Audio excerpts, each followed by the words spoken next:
একজন সাত্ত্বিক লোক, তিনি তার একমাত্র সন্তানকে চিন্তা করলেন যে খুব ভালো শিক্ষাদান করবেন। তিনি এক খুব ভালো নামী আশ্রমে তাকে দিলেন। সেই আশ্রমে সে বিভিন্ন ধরনের বিদ্যার চর্চা করল, বিভিন্ন ধর্মগ্রন্থ, বিভিন্ন উপন্যাস, বিভিন্ন সাহিত্য, নানান বিষয়ে সে বিশদ জ্ঞান অর্জন করল। তারপরে সে যুবক হয়ে যখন বাড়িতে ফেরার পরে সে তার পিতাকে বলল, বাবা, আমি সব বিষয়ে সব রকমের জ্ঞান অর্জন করেছি। তুমি ইচ্ছে হলে তোমার এই সন্তানের পরীক্ষা নিতে পারো। পিতা খানিকক্ষণ চিন্তা করলেন। তারপরে পিতা বললেন, পাপ কি? বলো তুমি এর উত্তর। তো সন্তান কিছুক্ষণ চিন্তা ভাবনা করে সে জবাব দিল, পাপ হচ্ছে লোভ মিশ্রিত অন্যায়। পিতা তখন প্রশ্ন করলেন, পাপের বাপ কে? সন্তান অনেকক্ষণ চিন্তা করেও এর কোনো উত্তর খুঁজে পেল না।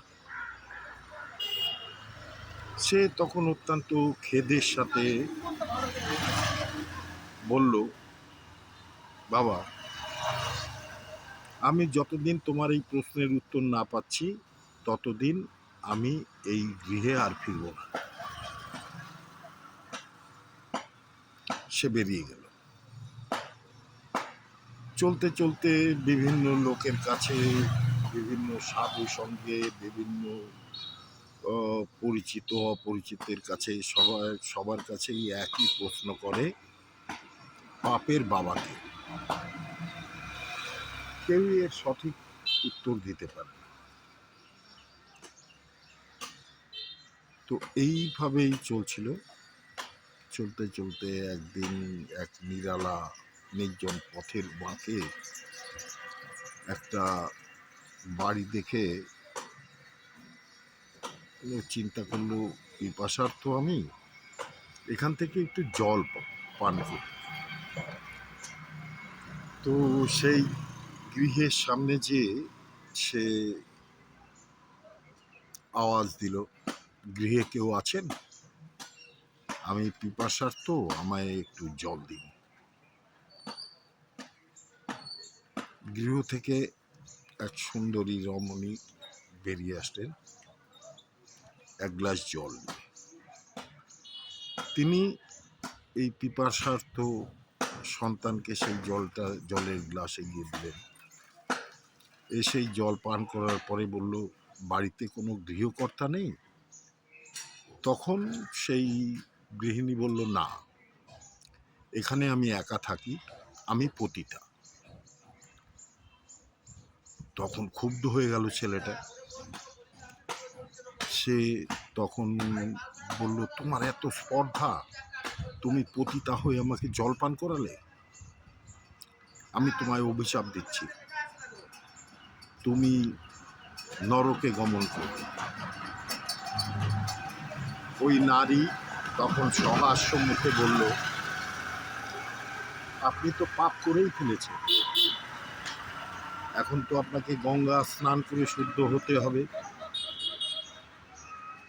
তো আমার মনে একটা ইচ্ছা, আপনি যদি আমার এই গৃহে অন্ন গ্রহণ করেন, আমি আপনাকে 5টি স্বর্ণ মুদ্রা দেব। যুবক ভাবল, 5টি স্বর্ণ মুদ্রা পাবো, আমি তো এখন রাস্তায় কপর্দকশূন্য, কাজে লাগবে। সে রাজি হয়ে গেল। বলল, ঠিক আছে, আমি তোমার শর্তে রাজি।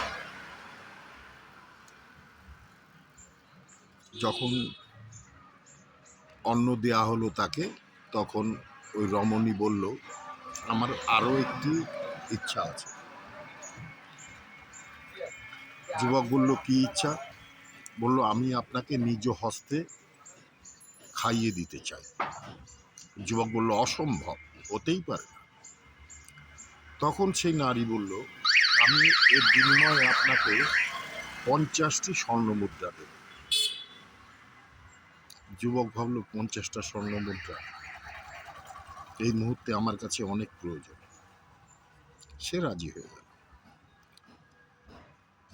যখন খেতে বসেছে, খাওয়াতে গিয়ে তখন ওই রমণী যুবকের গালে সপাটে এক থাপ্পড় কষিয়ে দিল।